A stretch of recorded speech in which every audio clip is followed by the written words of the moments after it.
Bonjour à tous, bienvenue dans cette nouvelle vidéo. Aujourd'hui, donc on va parler de Monaize, donc la nouvelle version qui est sortie il y a 3 4 jours. Donc par ailleurs, je vais tout de suite commencer par annoncer qu'il y a une nouvelle landing page qui est présente que je mettrai dans la description. Donc c'est une description globalement du projet. Et donc voilà, il y a donc les fonctionnalités présentes, voilà les différents aspects. Je vais tout de suite aller sur ce qui nous intéresse le plus. Ah oui, ça change, c'est pas le même design, mais bon, c'est toujours en cours, donc c'est la landing page de l'application en elle-même. Donc maintenant il y en a une que j'ai rajoutée. Voilà, là c'est sommaire, je ferai des améliorations prochainement, mais c'est juste histoire que pour le SEO, voilà, il n'y ait pas une page vide ou une page de connexion. D'ailleurs, maintenant le projet est traduit, donc il y aura en français et en anglais. Pour l'instant, c'est ce qu'il y a de mieux. J'ai également fait un peu en russe et en chinois, mais juste pour voir si les caractères ça déconnait pas trop quand je testais, enfin quand j'utilisais avec des caractères plus exotiques. Donc voilà, en anglais ça donne ça. Bon, voilà, c'est bon. Après, il peut y avoir des fautes d'orthographe aussi, hein. J'ai pas fait d'audit de traduction quoi que ce soit, donc voilà, il peut y avoir quelques erreurs. En français, c'est toujours mieux. Donc on va garder ça comme ça. Oui, donc l'objectif de cette vidéo, ça va vous présenter notamment les fonctionnalités que j'ai ajoutées sur les dernières semaines. Là, je viens de finir, donc comme je disais, une nouvelle version. Je vais vous la présenter tout de suite. Et après, je vais aussi vous présenter donc la suite des fonctionnalités qui seront ajoutées, notamment au cours de cet été. Donc je vais me connecter. Vous avez aussi oui, la connexion avec Google qui est à présent disponible. Donc voilà, si vous voulez rejoindre l'application, n'hésitez pas. Le lien sera dans la description. Vous pouvez rejoindre et tester l'application. Et d'ailleurs, je ne vais pas tester sur cet environnement-là. Parce que là, c'est la prod. Je vais plutôt tester chez moi en local. Parce que voilà, j'ai envie que ce soit bien séparé. Parce que du coup, si je modifie des données sur la prod, ça va être un peu plus délicat. Donc, je vais me connecter. Et on va voir ça. On va voir donc une nouvelle fonctionnalité. Hop, connexion. Voilà. Je crois que le dashboard ça n'a pas bougé, il n'y a pas de nouveauté là-dessus. Il y a eu peut-être quelques petits, voilà, des ajouts de nouvelles opérations, notamment remboursement de dette qui ne devait pas être présent la dernière fois, il devait encore être buggé ce truc-là. Il y a eu des petites corrections à droite à gauche de données qui n'étaient pas bonnes, mais voilà, globalement pas grand-chose à ce niveau-là. En savoir plus, voilà, pareil, là, pas grand-chose de nouveau. C'était des choses déjà présentes la dernière fois, donc je vous renvoie à la vidéo précédente qui abordait la 1.1. Ce qui va avoir de nouveau, pour le coup, ça va être l'onglet magasin. On en reparlera après, mais d'abord, on va parler des entreprises. Et oui, voilà. Donc les entreprises, désormais, seront associées à un logo qui sera associé au type d'entreprise. À présent, vous avez des types d'entreprises qui existent. Donc, à savoir que quand je crée une entreprise, je peux choisir entre 5 types, ouais, 5 types d'entreprises. 5 types d'entreprises donc, qui sont entre guillemets interconnectées entre elles. Ça veut dire qu'une entreprise par exemple de sidérurgie aura besoin d'extraction minière, donc de roches pour produire du métal et le métal qui sera revendu à des usines d'assemblage par exemple. Donc ça c'est une interconnexion qui est entre les entreprises et ça va être le cœur finalement du système économique de ce projet. Et justement, à propos du système économique, je vais tout de suite vous en parler. Alors, je sais même pas d'ailleurs sur la webcam. Ça passe, c'est bon. Je voulais juste regarder sur mon logiciel de montage si ça passait bien. Voilà, donc, alors je sais pas si le graphique est très explicite ou pas. Néanmoins, voilà, il explique à peu près donc, les différents acteurs économiques et leurs connexions entre elles. Donc là, ce qui avait été fait la dernière fois, c'était la banque centrale. Donc, vous pouvez emprunter et rembourser donc, des échéances d'emprunt, donc à titre d'utilisateur, hein, bien évidemment. Et vous pouviez également, avec cet argent que vous empruntez, vous pouviez acheter et vendre des actions d'entreprise à d'autres utilisateurs notamment. Donc vous avez une entreprise, vous pouviez en avoir plusieurs également, ça c'était déjà des choses qui étaient en place.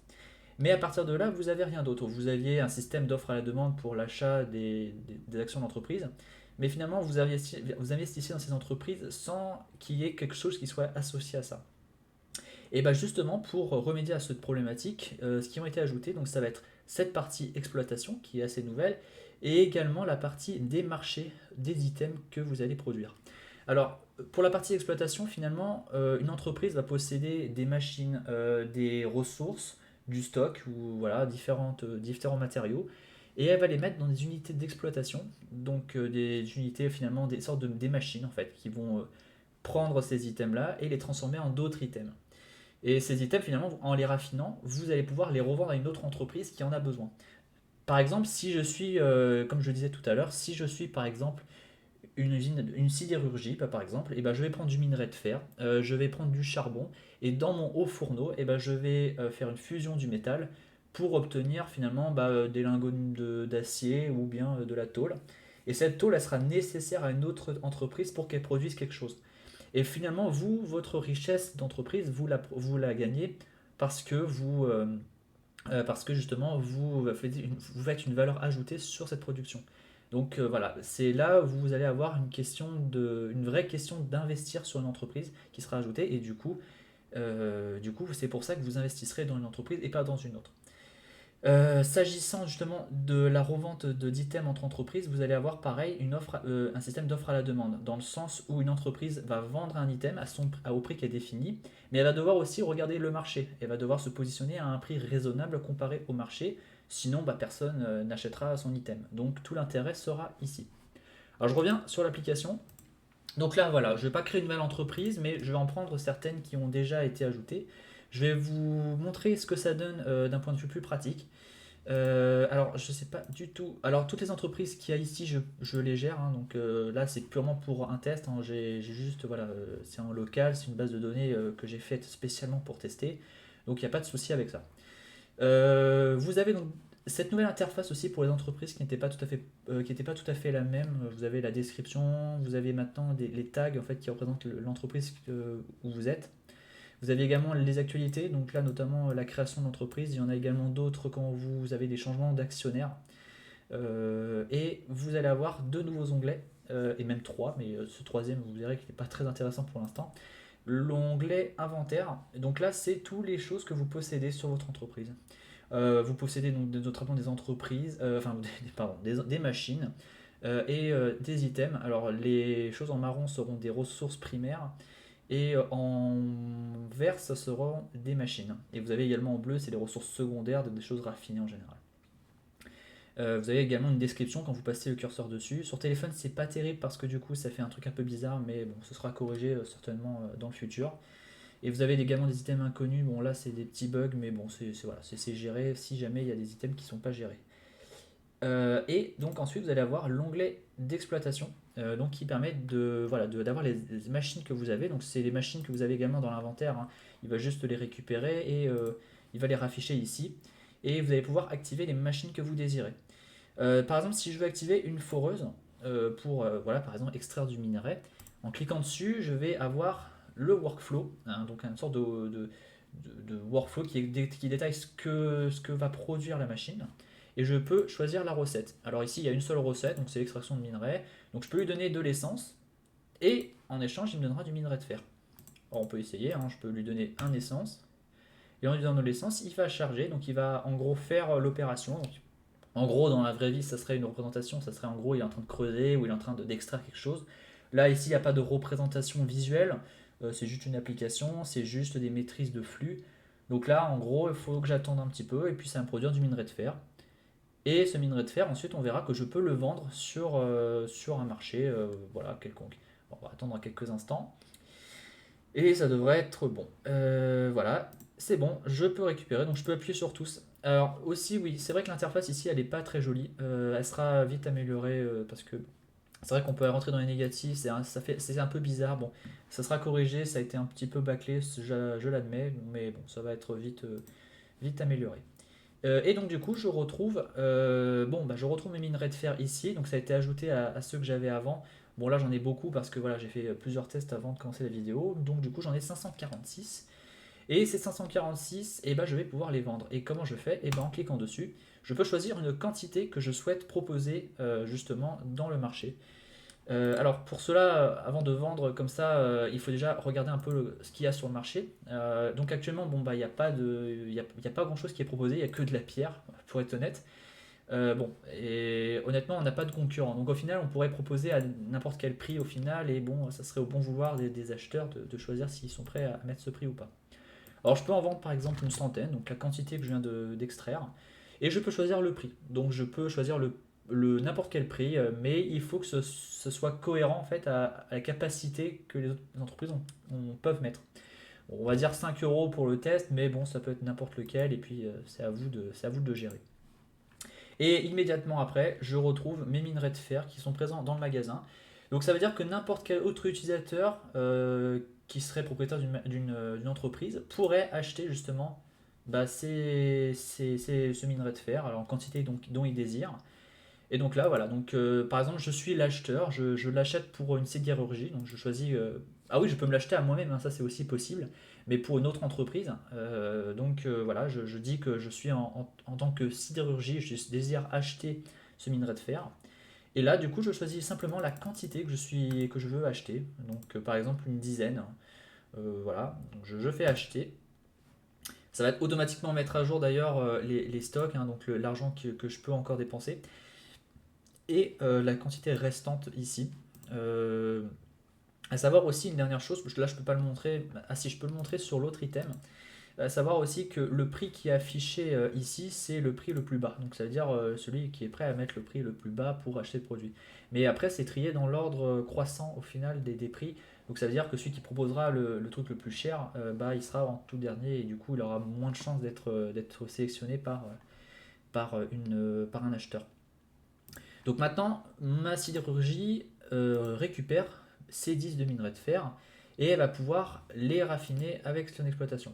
Bon, ici, vu que j'ai pas de machine, je peux pas vous montrer la suite, mais il faut s'imaginer que j'aurai une machine de sidérurgie et je peux faire voilà, mélanger du minerai de fer avec du charbon pour obtenir de la tôle. Et voilà, ça servirait à encore revendre à un autre acheteur ensuite.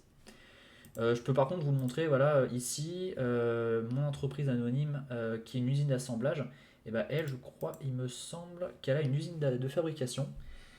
Et donc cette usine de fabrication, une fois que je l'active, et ben voilà, que je vais avoir plusieurs recettes où je vais pouvoir fabriquer d'autres choses. Et la foreuse de tout à l'heure, vous voyez que pour la produire, et ben, il faudra de la tôle en acier, donc qui est produite justement à partir du minerai de fer, et également du naphta, qui vient d'une autre filière d'industrie, qui est celle de l'industrie pétrolière. Donc les industries pétrolières vont produire dans un premier temps du pétrole, et le pétrole bah, ensuite sera raffiné pour produire du naphta et de l'essence.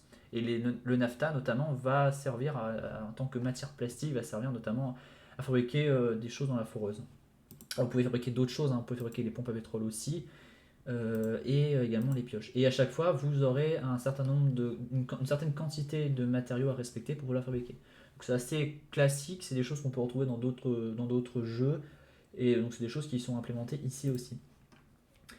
Je regarde mes notes vite fait, donc voilà à peu près ce qui a été rajouté sur les dernières semaines, essentiellement. Je rajouterai également une dernière chose, c'est également sur... alors, c'est des petites corrections, mais c'est notamment ici, là, sur les cotations. En fait, maintenant, les entreprises individuelles ne sont pas tout à fait cotées, donc du coup, elles comptent pour zéro, étant donné que, bah, du coup, vu qu'il n'y a pas d'actionnaire et qu'il n'y a pas de marché financier derrière, et bah, du coup, elles sont pas cotées. Finalement, on pourrait par contre l'associer au capital de l'entreprise, donc ça, c'est quelque chose qui sera certainement fait dans les prochains jours, donc ça sera rapidement rajouté. Donc voilà, ça sera assez nouveau. Pour la suite, la suite voilà, donc la suite du projet. Ce qui sera rajouté dans les prochains mois, là je pense qu'on est dans un mois et demi à peu près pour la prochaine grande version. Ça sera notamment pour l'administration d'entreprise. Tout à l'heure j'avais parlé effectivement de cet onglet qui est ici. Cet onglet en fait, donc là ça serait les demandes de vote. Bon voilà. Derrière ça, qu'est-ce qu'il y aura? Il y aura la possibilité pour les actionnaires de l'entreprise. Alors par exemple là, voilà, bon, je suis seul actionnaire, donc du coup c'est pas vraiment parlant. Mais il y aura pour la possibilité pour les actionnaires, notamment quand il n'y a pas d'actionnaire majoritaire, la possibilité de gérer l'entreprise. Parce que là actuellement voilà, je suis seul actionnaire, mais il faut imaginer que plus tard d'autres personnes vont acheter l'entreprise et que bah, il n'y aura pas une majorité absolue pour décider de ce qu'il faut faire. Donc il faut mettre en place un vote pour élire finalement le gérant de l'entreprise ou les personnes en tout cas qui sont responsables de certaines parties. Donc par exemple, responsable des stocks, responsable des ventes, responsable des achats, responsable du workflow par exemple pour transformer les items, ou voilà d'autres choses, la supervision des marchés financiers. Bon, il y aura plusieurs choses. Et ces choses-là, ben, du coup, les actionnaires pourront voter à la majorité pour élire finalement les représentants de ces entreprises. Donc c'est une fonctionnalité qui sera rajoutée bientôt. Je pense que c'est l'une des fonctionnalités aujourd'hui les plus prioritaires pour la suite du projet. Il y aura également la messagerie entre les joueurs parce que j'aimerais bien aussi que les joueurs ils puissent échanger à travers des canaux de discussion directement sur l'application. Je pense que ça serait une bonne idée. Et notamment aussi refaire fonctionner cette notification, puisqu'aujourd'hui les notifications ne sont pas persistantes, ça veut dire que une fois que je me déconnecte, les notifications sont perdues, ne sont pas enregistrées. Donc voilà, c'est un peu gênant, mais bon, je suis en train de réfléchir à comment faire d'un point de vue technique pour stocker les notifications sur le long terme. Et enfin, la fonctionnalité, j'imagine aussi la plus importante vis-à-vis des entreprises, c'est le versement des dividendes, puisque une fois qu'on a gagné de l'argent sur notre entreprise, il faut bien que les actionnaires y retrouvent leur compte, et c'est notamment par le versement de dividendes. Ou bien aussi le fait de réinjecter dans la trésorerie ou d'augmenter le capital, enfin voilà, ce genre de choses. Donc ça serait les trois grandes fonctionnalités qui arriveraient après. Et après, bon, il y aurait aussi d'autres fonctionnalités, hein, il n'y a pas que ça, mais je ne vais pas m'étaler davantage, il y aura pas mal de choses à ce niveau-là. Et vite fait pour en parler aussi, donc ça serait plutôt fin de l'été, ça serait le lot 4, donc la version 1.3, ça serait un truc comme ça. Et ça se concernerait du coup l'immobilier, puisque sur ce projet, il serait possible du coup d'acheter des sortes de terrains fictifs pour construire justement du coup les machines qui sont ici, qui pour l'instant ne sont construites sur rien, donc elles seraient associées finalement à des terrains. Donc je pense que la grande roadmap de la fin d'été se concernerait l'immobilier, ou enfin voilà, l'achat de terrain, et donc on retrouverait un petit peu ce qu'on avait avant sur Holdit avec des terrains qu'on pouvait acheter, donc voilà, on ferait un peu le lien avec ça. Moi c'est tout pour cette vidéo, je vous remercie de votre attention. N'hésitez pas à me poser des questions dans les commentaires et de tester l'application si ça vous intéresse. Je suis également disponible sur les réseaux sociaux pour toute autre question. Je vous remercie, bonne journée, au revoir.